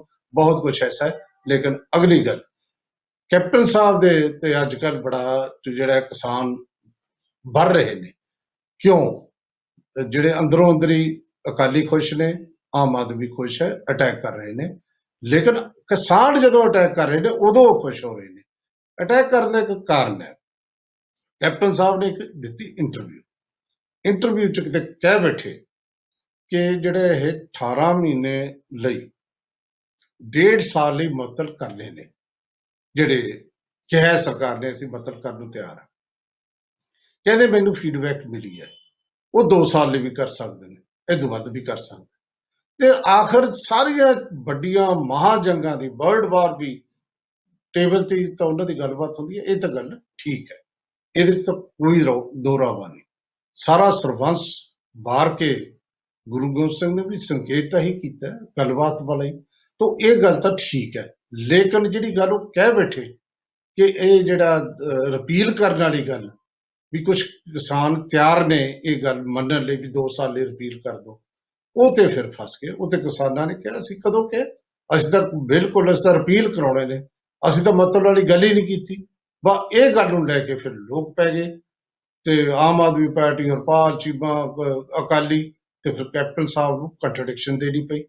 ਕੈਪਟਨ ਸਾਹਿਬ ਕਹਿੰਦੇ ਮੈਂ ਤਾਂ ਇਸ ਤਰ੍ਹਾਂ ਕਿਹਾ ਹੀ ਨਹੀਂ ਸੀ, ਇਹ ਅਕਸਰ ਹੁੰਦਾ, ਮੇਰਾ ਬਿਆਨ ਤਰੋੜ ਮਰੋੜ ਕੇ ਪੇਸ਼ ਕੀਤਾ ਜਾ ਰਿਹਾ ਹੈ। ਤਾਂ ਇਹ ਗੱਲ ਕੈਪਟਨ ਸਾਹਿਬ ਨੇ ਕਹੀ, ਪਰ ਕੈਪਟਨ ਸਾਹਿਬ ਨੇ ਇੱਕ ਗੱਲ ਹੋਰ ਵੀ ਕਹੀ, ਕਹਿੰਦੇ ਮੈਂ ਤਿਆਰ ਹਾਂ ਵਿਚੋਲਗੀ ਕਰਨ ਲਈ, ਮੈਂ ਸਮਝੌਤਾ ਕਰਾ ਸਕਦਾ, ਪਰ ਤਾਂ ਕਰਾਊਂ ਜੇ ਦੋਨੇ ਤਰ੍ਹਾਂ ਤਿਆਰ ਹੋਣਗੇ, ਸਰਕਾਰ ਵੀ ਮੈਨੂੰ ਕਹੇ, ਕਿਸਾਨ ਵੀ ਮੈਨੂੰ ਕਹੇ। ਤੇ ਆਪਦੀ ਸਫਾਈ 'ਚ ਕੈਪਟਨ ਅਮਰਿੰਦਰ ਸਿੰਘ ਨੇ ਕਿਹਾ ਕਿ ਅਸੀਂ ਤਾਂ ਪਹਿਲੇ ਦਿਨ ਤੋਂ ਹੀ ਕਿਸਾਨਾਂ ਦੇ ਨਾਲ ਆ, ਅਸੀਂ ਤਾਂ ਕਦੇ ਵੀ ਐਸਾ ਨਹੀਂ। ਦੇਖੋ ਕਿਤੇ ਨਾ ਕਿਤੇ ਇਹ ਗੱਲ ਤਾਂ ਮੈਂ ਸਮਝ ਸਕਦਾ ਕਿ ਕੈਪਟਨ ਅਮਰਿੰਦਰ ਸਿੰਘ ਨੇ ਇਹ ਗੱਲ ਜਿਹੜੀ ਕਹੀ ਹੈ ਕਿ ਅਸੀਂ ਪਹਿਲੇ ਦਿਨ ਤੋਂ ਨਾਲ ਆ, ਇਹ ਗੱਲ ਨਜ਼ਰ ਆਉਂਦੀ ਹੈ ਕਿ ਉਹ ਪਹਿਲੇ ਦਿਨ ਤੋਂ ਕਹਿ ਰਹੇ ਨੇ। ਹਾਲਾਂਕਿ ਕਿਸਾਨ ਇਹ ਕਹਿ ਰਹੇ ਨੇ ਕਿ ਪਹਿਲਾਂ ਕਿੱਥੇ ਸੀ, ਜਦੋਂ ਮੀਟਿੰਗ 'ਚ ਗਏ ਸੀ, ਉਹ ਬਹੁਤ ਵਾਰ ਗੱਲ ਆਪਣੀ ਹੋ ਚੁੱਕੀ ਹੈ। ਪਿਆਰੇ ਦਰਸ਼ਕੋ, ਕਈ ਕਿਸਮ ਦੀਆਂ ਖਬਰਾਂ ਹੋਰ ਸਾਡੇ ਕੋਲ ਹੈ, ਜਿਨ੍ਹਾਂ ਦੀ ਕੁਝ ਦੀ ਮੈਂ ਹੈਡਲਾਈਨ ਦੱਸ ਦਿੰਦਾ, ਤੇ ਉਹਨਾਂ ਦੀ ਡਿਟੇਲ ਤਾਂ ਅਗਲੇ ਹਿੱਸੇ 'ਚ ਹੀ ਜਾਊਗੀ, ਕਿਉਂਕਿ ਹੁਣ ਬ੍ਰੇਕ ਦਾ ਟਾਈਮ ਹੋ ਰਿਹਾ ਹੈ। ਸੁਪਰੀਮ ਕੋਰਟ ਨੇ ਇੱਕ ਕੇਸ ਆਇਆ ਸੀ, ਉਹ ਕਹਿੰਦੇ ਵੀ ਸ਼ੱਕ ਦੇ ਆਧਾਰ ਤੇ ਕਿਸੇ ਨੂੰ ਕੋਈ ਸਜ਼ਾ ਜਾਂ ਬਰੀ ਨਹੀਂ ਕੀਤਾ ਜਾ ਸਕਦਾ, ਸਬੂਤ ਚਾਹੀਦਾ। ਤੇ ਦੂਜੀ ਗੱਲ ਇਹ ਵੀ ਹੈ, ਇੱਕ ਅੱਜ ਕਾਂਗਰਸ ਦੇ ਹੱਥੋਂ ਇੱਕ ਸਰਕਾਰ ਹੋ ਸਕਦੀ ਜਾ ਸਕਦੀ ਹੈ, ਉਹ ਹੈ ਪੁਡੁਚੇਰੀ ਦੀ, ਜਿਵੇਂ ਉੱਥੇ ਚੱਲ ਰਿਹਾ ਕੇਸ। ਤੇ ਕੱਲ ਪ੍ਰਧਾਨ ਮੰਤਰੀ ਬੋਲੇ ਨੇ, ਆਪਣੇ ਅਹੁਦੇਦਾਰਾਂ ਦੀ ਤਿਆਰੀ ਕਰਵਾ ਰਹੇ ਨੇ ਨਾ ਹੁਣ 5 ਸੂਬਿਆਂ 'ਚ ਜਿਹੜੇ ਇਲੈਕਸ਼ਨ ਆ ਰਹੀ ਹੈ, ਉਹ 'ਚ ਕੀ ਬੋਲੇ ਬਾਅਦ 'ਚ ਦੱਸਦੇ ਆ।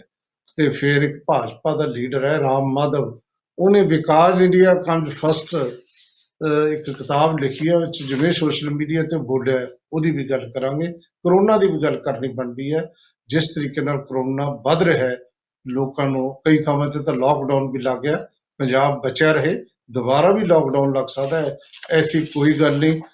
ਔਰ ਸਾਕਾ ਨਨਕਾਣਾ ਸਾਹਿਬ ਦੀਆਂ ਖਬਰਾਂ ਵੀ ਲਵਾਂਗੇ, ਲੇਕਿਨ ਇੱਕ ਬ੍ਰੇਕ ਲੈ ਲਈਏ ਪਹਿਲਾਂ।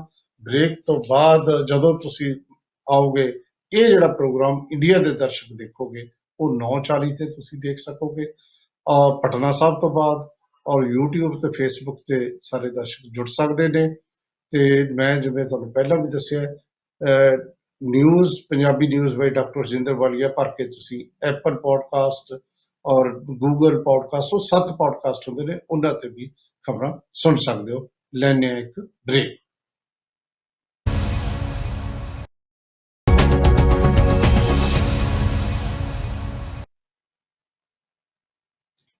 ਬ੍ਰੇਕ ਤੋਂ ਬਾਅਦ ਤੁਹਾਡਾ ਫਿਰ ਸਵਾਗਤ। ਮੈਂ ਦੱਸ ਰਿਹਾ ਸੀ ਕਿ ਇੱਕ ਕੇਸ ਆਇਆ ਸੁਪਰੀਮ ਕੋਰਟ ਦੇ ਵਿੱਚ। ਕੇਸ ਅਸਲ ਵਿੱਚ ਉਹ ਉੜੀਸਾ ਦਾ ਸੀ, ਜਿਹਦੇ 'ਚ ਇਹ ਹੋਇਆ ਸੀ ਕਿ ਇੱਕ ਹੋਮਗਾਰਡ ਦੇ ਜਵਾਨ ਨੂੰ ਨਾ ਕਰੰਟ ਲਾ ਕੇ ਮਾਰਨ ਦੀ ਜਿਹੜੀ ਹੈ ਕੇਸ ਸੀ, ਵੀ ਮਾਰ ਦਿੱਤਾ ਗਿਆ।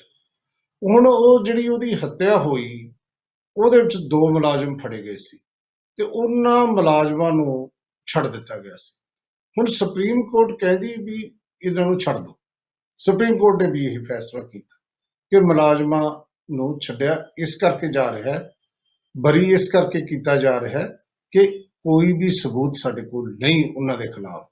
ਤੇ ਫਿਰ ਉੱਥੇ ਜਿਹੜੀ ਟਿੱਪਣੀ, ਕਿਉਂਕਿ ਸੁਪਰੀਮ ਕੋਰਟ ਦੀ ਟਿੱਪਣੀ ਆਉਣ ਵਾਲੇ ਕੇਸਾਂ ਦੇ ਵਿੱਚ ਜਿਹੜੇ ਹੈ ਪ੍ਰੈਜ਼ੀਡੈਂਟ ਬਣ ਜਾਂਦੀ ਹੈ, ਤਾਂ ਉਹਦੇ 'ਚ ਕਿਹਾ ਕਿ ਸ਼ੱਕ ਜਿਹੜਾ ਹੈ, ਤੁਹਾਨੂੰ ਸ਼ੱਕ ਹੀ ਹੈ ਨਾ, ਸ਼ੱਕ ਕਦੇ ਵੀ ਸਬੂਤਾਂ ਦੀ ਥਾਂ ਨਹੀਂ ਲੈ ਸਕਦਾ। ਤਾਂ ਇਹ ਆਪਣੇ ਆਪ 'ਚ ਬਹੁਤ ਵੱਡੀ ਟਿੱਪਣੀ ਹੈ। ਔਰ ਜਿਹੜੇ ਕ੍ਰਾਈਮ ਕਰ ਰਹੇ ਨੇ ਉਹਨਾਂ ਨੇ ਤਾਂ ਸਬੂਤ ਮਿਟਾਉਣ ਦੀ ਜਾਂ ਸਬੂਤ ਨਾ ਛੱਡਣ ਦੀ ਗੱਲ ਹੁੰਦੀ ਹੈ। ਹਾਲਾਂਕਿ ਕਿਹਾ ਤਾਂ ਉਲਟ ਵੀ ਜਾਂਦਾ ਹੈ ਕਿ ਹਰ ਕ੍ਰਿਮੀਨਲ ਸਬੂਤ ਛੱਡ ਜਾਂਦਾ ਹੈ, ਪਰ ਸੁਪਰੀਮ ਕੋਰਟ ਦੀ ਇਹ ਟਿੱਪਣੀ ਆਪਣੇ ਆਪ 'ਚ ਬਹੁਤ ਇੰਪੋਰਟੈਂਟ ਹੈ। ਅਗਲੀ ਗੱਲ, ਇਹ ਟਿੱਪਣੀ ਨਹੀਂ, ਸੌਰੀ, ਇਹ ਡਿਸੀਜਨ ਹੈ, ਇਹ ਬਹੁਤ ਇੰਪੋਰਟੈਂਟ। ਅਗਲੀ ਗੱਲ ਪੌਂਡੀਚੇਰੀ, ਜਿਹਦੇ ਵਿੱਚ ਕਿਰਨ ਬੇਦੀ ਦਾ ਉਪ ਰਾਜਪਾਲ ਦਾ ਅਹੁਦਾ ਖਤਮ ਕਰ ਦਿੱਤਾ ਗਿਆ ਔਰ ਲੱਗਦਾ ਕਿ ਅਗਲੀ ਇਲੈਕਸ਼ਨ ਕਿਰਨ ਬੇਦੀ ਨੂੰ ਤਾਂ ਹੋਰ ਵੀ ਦੇ ਸਕਦੇ ਨੇ।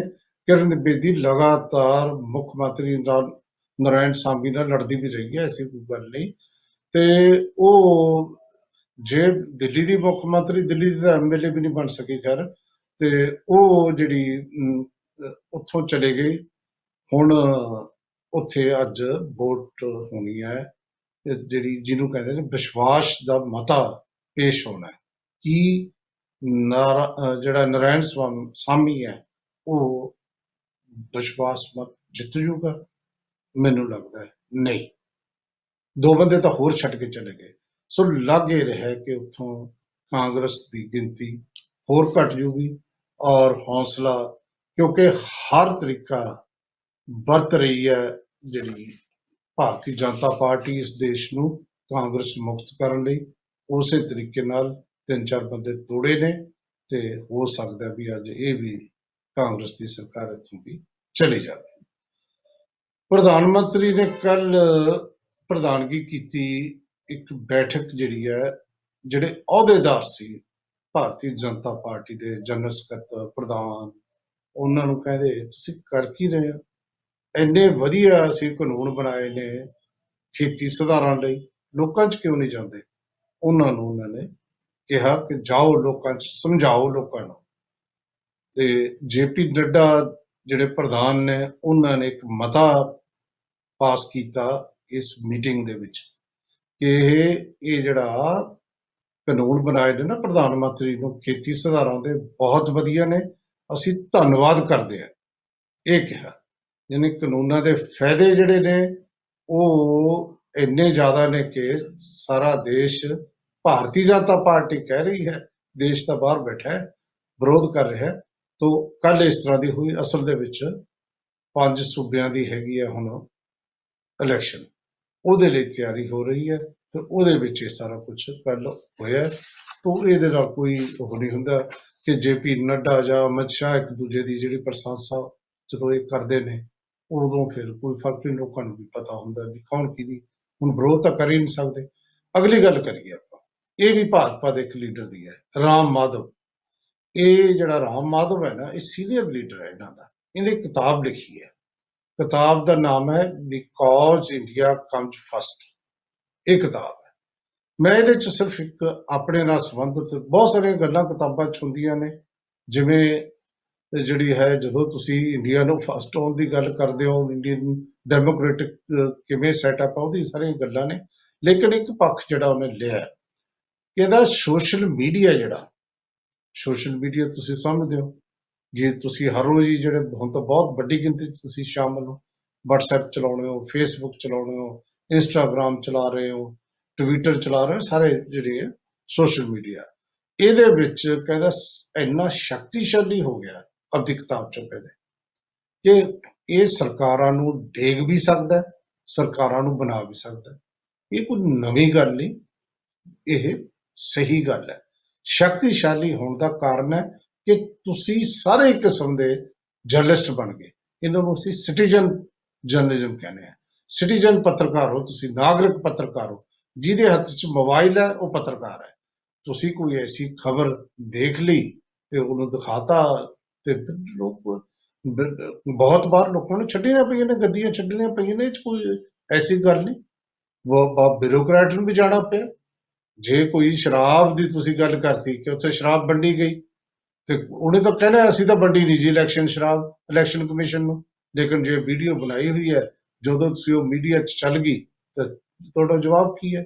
ਸੱਚੀ ਗੱਲ ਹੈ। ਲੇਕਿਨ ਇਹ ਕਹਿਣਾ ਕਿ ਇਹ ਲੋਕ ਰਾਜ ਲਈ ਖਤਰਾ ਹੈ, ਇਹਦੇ ਲਈ ਲੋਕ ਰਾਜ ਕਮਜ਼ੋਰ ਹੋ ਰਿਹਾ ਹੈ, ਉਹਨੇ ਕਿਤਾਬ 'ਚ ਇਹ ਕਿਹਾ ਹੈ। ਤੇ ਫਿਰ ਉਹਦੇ ਇਹ ਕਹਿ ਕੇ ਉਹਨੇ ਕਿਹਾ ਬਹੁਤ ਸਖਤ ਕਾਨੂੰਨਾਂ ਦੀ ਲੋੜ ਹੈ।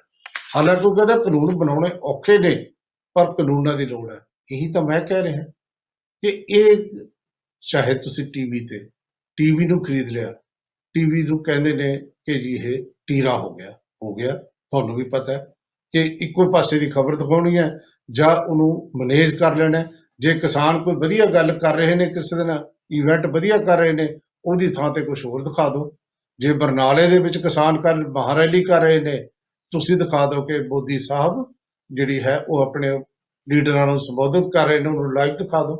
ਤੋਂ ਉਹਨਾਂ ਦਾ ਟਾਈਮ ਤਾਂ ਖਤਮ ਹੋ ਗਿਆ। ਤੋਂ ਇਹ ਸਾਰਾ ਕੁਝ ਚੱਲਦਾ ਹੈ, ਇਹ ਇਸ ਤਰ੍ਹਾਂ ਹੀ ਹੁੰਦਾ ਹੈ। ਚਲੋ ਆਪਾਂ ਹੁਣ ਅਗਲੀ ਖਬਰ ਲਈਏ, ਇਹ ਤਾਂ ਕਾਫੀ ਜ਼ਿਆਦਾ ਗੱਲ ਹੋ ਚੁੱਕੀ ਹੈ। ਅਗਲੀ ਖਬਰ ਜਿਹੜੀ ਹੈ, ਮੈਂ ਪਹਿਲਾਂ ਬਹੁਤ ਦਿਨ ਹੋ ਗਏ ਬੰਦ ਕਰਤੀ ਸੀ, ਪਰ ਹੁਣ ਦੁਬਾਰਾ ਦੱਸ ਰਿਹਾ ਕਿਉਂਕਿ ਕਿਹਾ ਜਾ ਰਿਹਾ ਹੈ ਕਿ ਹੁਣ ਦੂਜੀ ਸਟ੍ਰੇਨ ਆ ਗਈ ਕਰੋਨਾ ਦੀ, ਜਿਹਦੇ ਕਾਰਨ ਯੂਕੇ ਜਿਹੜਾ ਹੈ ਜਾਂ ਯੂਰਪ ਪੂਰੀ ਤਰੀਕੇ ਨਾਲ ਫਸਿਆ ਹੋਇਆ, ਕੈਨੇਡਾ ਵੀ ਫਸਿਆ ਹੋਇਆ ਹੈ। ਉਸ ਤਰ੍ਹਾਂ ਉਹ ਜ਼ਿਆਦਾ ਖਤਰਨਾਕ ਹੈ। ਜਿਹੜਾ ਦੂਜਾ ਰੂਪ ਹੈ ਨਾ ਇਹਦਾ ਕਰੋਨਾ ਦਾ, ਇਹਨੂੰ ਜ਼ਿਆਦਾ ਖਤਰਨਾਕ ਕਿਹਾ ਜਾਂਦਾ ਹੈ। ਤੇ ਤਾਂ ਹੀ ਲੋਕ ਕਹਿੰਦੇ ਨੇ ਕਿ ਤੁਸੀਂ ਕਰੋਨਾ ਦੇ ਵੈਕਸੀਨ ਲਵਾਓ। ਬਹੁਤ ਸਾਰੇ ਲੋਕ ਲਵਾਉਂਦੇ ਵੀ ਨਹੀਂ। ਸਾਡੇ ਸਿਹਤ ਮੰਤਰੀ ਪੰਜਾਬ ਦੇ ਤਾਂ ਕਹਿੰਦੇ ਜਿਹੜਾ ਨਹੀਂ ਲਾਊ ਨਾ ਸਿਹਤ ਦਾ ਵਰਕਰ, ਉਹਨੂੰ ਅਸੀਂ ਕਿਸੇ ਕਿਸਮ ਦੀ ਫੈਸਿਲਿਟੀ ਨਹੀਂ ਦੇਣੀ, ਨਾ ਉਹਨੂੰ ਛੁੱਟੀ ਦੇਣੀ ਹੈ, ਉਹ ਤਾਂ ਮੈਡੀਕਲ ਵੀ ਨਹੀਂ ਅਸੀਂ ਮਾਫ ਕਰਨਾ। ਇਸ ਕਿਸਮ ਦੀਆਂ ਗੱਲਾਂ ਵੀ ਨੇ, ਲਵਾਓ ਤੁਸੀਂ। ਤੋ ਐਨੀਵੇ, ਹੁਣ ਕੱਲ ਮੈਂ ਦੇਖ ਰਿਹਾ ਸੀ ਅਮਰਾਵਤੀ 'ਚ ਲਾਕਡਾਊਨ ਦੁਬਾਰਾ ਲਾਤਾ। ਬਹੁਤ ਸਾਰੇ ਥਾਵਾਂ ਤੇ ਮਹਾਰਾਸ਼ਟਰ 'ਚ ਜਿਹੜੀ ਹੈ ਸਟ੍ਰੇਨ ਆਉਣ ਕਰਕੇ ਨਵੇਂ ਉੱਥੇ ਪੁਰਾਣੇ ਦਿਨ ਲੋਕਾਂ ਨੂੰ ਯਾਦ ਆ ਗਏ। ਮਤਲਬ ਸਿਆਸੀ, ਧਾਰਮਿਕ, ਸਮਾਜਿਕ ਜਿਹੜੇ ਇਕੱਠ ਹੁੰਦੇ ਸੀ, ਉਹਨਾਂ ਤੇ ਦੁਬਾਰਾ ਰੋਕ ਲੱਗ ਸਕਦੀ ਹੈ। ਇਹ ਵੀ ਗੱਲ ਦੇਖ ਲਓ, ਪੰਜਾਬ 'ਚ ਵੀ ਹੋ ਸਕਦਾ ਹੈ। ਕਾਰਨ ਕੀ ਹੈ? ਦੇਖੋ ਹੁਣ ਪੰਜਾਬ 'ਚ ਕੱਲ ਕੀ ਹੋਇਆ, 348 ਕੇਸ ਨਵੇਂ ਆਏ ਨੇ, ਤੋਂ 6 ਮੌਤਾਂ ਨੇ। ਹੁਣ ਕੁੱਲ ਗਿਣਤੀ ਮੌਤਾਂ ਦੀ ਪੰਜਾਬ 'ਚ 5754 ਹੋ ਗਈ। 1,78,439 ਕੇਸ ਨੇ ਪੰਜਾਬ 'ਚ। ਹੁਣ 348 ਜਿਹੜੇ ਹੁਣ ਤੱਕ ਜਿਹੜੇ ਕੱਲ 24 ਘੰਟੇ ਦੇ ਕੇਸ ਆਏ ਨੇ, ਗਿਣਤੀ ਦੁਬਾਰਾ ਵਧਣੀ ਸ਼ੁਰੂ ਹੋ ਗਈ। ਇਹ ਖਿਆਲ ਇਹੀ ਇੰਡੀਆ ਦਾ ਹਾਲ ਹੈ। ਇੰਡੀਆ ਦੇ ਵਿੱਚ ਵੀ ਜੇ ਆਪਾਂ ਦੇਖੀਏ, ਕੱਲ 13,979 ਨਵੇਂ ਕੇਸ ਆਏ ਨੇ ਸਾਰੇ ਦੇਸ਼ ਦੇ ਵਿੱਚ। ਜਿਹੜੀ ਹੁਣ ਜਿਹੜੇ ਇੱਥੇ ਇੰਡੀਆ ਦਾ ਹਾਲ ਇਹ ਹੈ ਕਿ 1,56,418 ਲੋਕ ਜਾ ਚੁੱਕੇ ਨੇ। ਕੱਲ 89 ਬੰਦੇ ਗਏ ਨੇ। ਜਿਹੜੀ ਜੇ ਆਪਾਂ ਸਾਰੇ ਆંકੜਿਆਂ 'ਚ ਪਈਏ ਤਾਂ ਇਹ ਕਹਿਣ 'ਚ ਕੋਈ ਝਿਜਕ ਨਹੀਂ ਕਿ ਹਾਲੇ ਵੀ ਮਾਸਕ ਪਾਉਣਾ, ਹਾਲੇ ਵੀ ਸੋਸ਼ਲ ਡਿਸਟੈਂਸ ਰੱਖਣਾ, ਹਾਲੇ ਵੀ ਕਰੋਨਾ ਦੇ ਬਾਰੇ 'ਚ ਖਿਆਲ ਰੱਖਣਾ ਬਹੁਤ ਜ਼ਰੂਰੀ ਹੈ। ਇਹ ਸਰਕਾਰ ਵੀ ਕਹਿ ਰਹੀ ਹੈ, ਇਹਦੇ ਵੱਲ ਤੁਹਾਨੂੰ ਵੀ ਖਿਆਲ ਰੱਖਣ ਦੀ ਲੋੜ ਹੈ। ਇੱਕ ਖਬਰ ਆਪਾਂ ਲਈਏ ਕਿ ਜੋ ਸਾਕਾ ਨਨਕਾਣਾ ਸਾਹਿਬ, ਉਹਦੇ ਸ਼ਤਾਬਦੀ ਸਮਾਰੋਹ ਸਮਾਗਮ ਮਨਾਏ ਜਾ ਰਹੇ ਨੇ ਔਰ ਸ਼ਹੀਦਾਂ ਨੂੰ ਯਾਦ ਕੀਤਾ ਜਾ ਰਿਹਾ ਹੈ, ਜਿਹੜੇ ਜਨਮ ਸਥਾਨ ਨਨਕਾਣਾ ਸਾਹਿਬ ਵਿਖੇ ਮਹੰਤ ਦੇ ਹੱਥੋਂ ਸ਼ਹੀਦ ਹੋਏ ਸੀ। ਤੋਂ ਹੁਣ ਜਿਹੜੀ ਗੱਲ ਮੈਂ ਦੱਸਣੀ ਚਾਹੁੰਦਾ ਕਿ ਕੱਲ ਉੱਥੇ ਵੀ, ਪਾਕਿਸਤਾਨ ਦੇ ਵਿੱਚ ਵੀ ਤੇ ਇੱਧਰ ਬਟਾਲਾ ਦੇ ਵਿੱਚ ਵੀ, ਸ਼੍ਰੋਮਣੀ ਕਮੇਟੀ ਨੇ ਬਟਾਲਾ 'ਚ ਵੱਡਾ ਪ੍ਰੋਗਰਾਮ ਕੀਤਾ, ਉੱਥੇ ਨਨਕਾਣਾ ਸਾਹਿਬ 'ਚ ਪ੍ਰੋਗਰਾਮ ਹੋਏ, ਸ਼ਹੀਦਾਂ ਨੂੰ ਯਾਦ ਕੀਤਾ ਗਿਆ। ਹੁਣ ਗੱਲ ਇਹ ਹੈ ਕਿ ਕੱਲ ਜੇ ਇਸ ਖਬਰ ਦੇ ਵਿੱਚ ਆਪਾਂ ਗਿਆਨੀ ਹਰਪ੍ਰੀਤ ਸਿੰਘ ਦੀ ਗੱਲ ਕਰੀਏ, ਜਿਹੜੇ ਅਕਾਲ ਤਖਤ ਦੇ ਜਥੇਦਾਰ, ਉਹ ਦੋਨਾਂ 'ਚ ਹੀ ਸ਼ਾਮਲ ਹੋਏ। ਪਾਕਿਸਤਾਨ 'ਚੋਂ ਵਰਚੁਅਲੀ ਜ਼ੂਮ ਰਾਹੀਂ ਸ਼ਾਮਲ ਹੋਏ ਤੇ ਇਹ ਇੱਥੇ ਤਾਂ ਉਹ ਆਪ ਹੀ ਗਏ ਬਟਾਲਾ ਦੇ ਵਿੱਚ। ਦੇਖੋ, ਇਕੱਲੇ ਸੁਖਬੀਰ ਬਾਦਲ ਨਹੀਂ, ਬੀਬੀ ਜਗੀਰ ਕੌਰ ਜਿਹੜੇ ਪ੍ਰਧਾਨ ਨੇ, ਉਹ ਲਗਾਤਾਰ ਹੀ ਕਹਿ ਰਹੇ ਨੇ, ਉਹਨਾਂ ਤਾਂ ਕਿਤਾਬਾਂ ਦਾ ਸੈੱਟ ਵੀ ਭੇਜਿਆ ਵੀ ਤੁਸੀਂ ਹਿਸਟਰੀ ਪੜ੍ਹ ਲਓ। ਮਤਲਬ ਜਿਸ ਤਰ੍ਹਾਂ ਧੱਕਾ ਹੋ ਰਿਹਾ, ਮੈਂ ਪਹਿਲਾਂ ਵੀ ਕਿਹਾ ਵੀ ਇਸ ਤਰ੍ਹਾਂ ਨਹੀਂ ਚਾਹੀਦਾ। ਸਿੱਖਾਂ ਦੇ ਮਨਾਂ 'ਚ ਇਸ ਕਿਸਮ ਦਾ ਅਹਿਸਾਸ ਨਾ ਪੈਦਾ ਹੋਵੇ ਤਾਂ ਚੰਗੀ ਗੱਲ ਹੈ। ਇਹ ਸਾਡੀ ਸਰਕਾਰ ਨੂੰ ਸਮਝ ਲੈਣਾ ਚਾਹੀਦਾ। ਖਬਰਾਂ ਤਾਂ ਹੋਰ ਵੀ ਸੀ, ਜਿਵੇਂ ਪੱਟੀ ਦੇ ਵਿੱਚ ਇੱਕ ਵਿਆਹ ਦੇ ਵਿੱਚ ਇੱਕ ਡੀਜੇ ਚੱਲ ਰਿਹਾ ਸੀ, ਜਿਵੇਂ ਅਸੀਂ ਖੁਸ਼ੀ ਮਨਾਉਣ ਲਈ ਗੋਲੀ ਚਲਾਉਣੇ, ਇੱਕ ਬੱਚੇ ਦੀ ਜਾਨ ਲੈ ਗਿਆ, 13 ਸਾਲ ਦਾ ਬੱਚਾ ਉੱਥੇ, ਉਹ ਵਿਚਾਰਾ ਤੁਰ ਗਿਆ। ਇਸੇ ਤਰੀਕੇ ਨਾਲ ਜਿਹੜਾ ਗੁਰਚਰਨ ਭੁੱਲਰ ਜਿਹਦਾ ਕਤਲ ਹੋਇਆ ਸੀ ਫਰੀਦਕੋਟ ਕਾਂਗਰਸੀ ਯੂਥ ਲੀਡਰ ਦਾ, ਉਹ 3 ਬੰਦੇ ਦਿੱਲੀੋਂ ਫੜੇ ਗਏ ਨੇ। ਇਹ ਵੀ ਖਬਰ ਤੁਹਾਨੂੰ ਦੱਸਣੀ ਸੀ। ਤੁਹਾਨੂੰ ਖਬਰ ਤਾਂ ਇਹ ਵੀ ਦੱਸਣੀ ਸੀ ਕਿ ਇੱਕ ਬੜੀ ਦਿਲਚਸਪ ਖਬਰ ਹੈ ਕਿ ਇੱਕ ਵਿਆਹ ਦੇ ਵਿੱਚ ਥੁੱਕ ਲਾ ਕੇ, ਮੇਰਠ ਦੀ ਖਬਰ ਉੱਤਰ ਪ੍ਰਦੇਸ਼ ਦੀ, ਥੁੱਕ ਲਾ ਕੇ ਰੋਟੀਆਂ ਛਕਾਉਂਦਾ ਸੀ ਲੋਕਾਂ ਨੂੰ। ਉਹ ਬੰਦਾ ਵੀਡੀਓ 'ਚ ਪਤਾ ਲੱਗਿਆ ਤੇ ਉਹ ਵੀ ਫੜਿਆ ਗਿਆ, ਉਹ ਗ੍ਰਿਫਤਾਰ ਹੈ। ਤੇ ਇੱਕ ਬੰਦਾ ਬਰਨਾਲੇ ਦੀ ਖਬਰ ਸੀ ਕਿ ਮੰਦਿਰ ਦੇ ਵਿੱਚ ਚੋਰੀ ਕੀਤੀ, ਚੋਰੀ ਕਰਕੇ ਪੈਸੇ ਇਕੱਠੇ ਕੀਤੇ ਤੇ ਫਿਰ ਇੱਕੋ ਦਮ ਉਹਦਾ ਮਨ ਬਦਲ ਗਿਆ ਕਿ ਕਾਹਨੂੰ ਮੰਦਿਰ 'ਚ ਚੋਰੀ ਕਰਨੀ ਹੈ, ਜਾਂ ਪੈਸੇ ਘੱਟ ਹੋਣਗੇ। ਜੋ ਵੀ ਹੋਇਆ, ਉੱਥੇ ਦੁਬਾਰਾ ਮੱਥਾ ਟੇਕ ਕੇ ਉਹ ਚਲਿਆ ਗਿਆ। ਬਹੁਤ ਸਾਰੀਆਂ ਦਿਲਚਸਪ ਖਬਰਾਂ ਸੀ, ਪਰ ਹੁਣ ਵਕਤ ਹੋ ਗਿਆ ਤੇ ਤੁਹਾਥੋਂ ਆਗਿਆ ਲੈਣੇ ਆ। ਕੱਲ ਸਵੇਰੇ 8:40 ਖਬਰ ਤੇ ਨਜ਼ਰ ਹਰਜਿੰਦਰ ਵਾਲੀਆ ਸ਼ੋਅ 'ਚ ਮਿਲਾਂਗੇ, ਔਰ ਅੱਜ 5:30 ਵਜੇ ਚਰਚਾ ਪ੍ਰੋਗਰਾਮ 'ਚ ਕਰਾਂਗੇ ਮੁਲਾਕਾਤ। ਬਹੁਤ ਬਹੁਤ ਸ਼ੁਕਰੀਆ।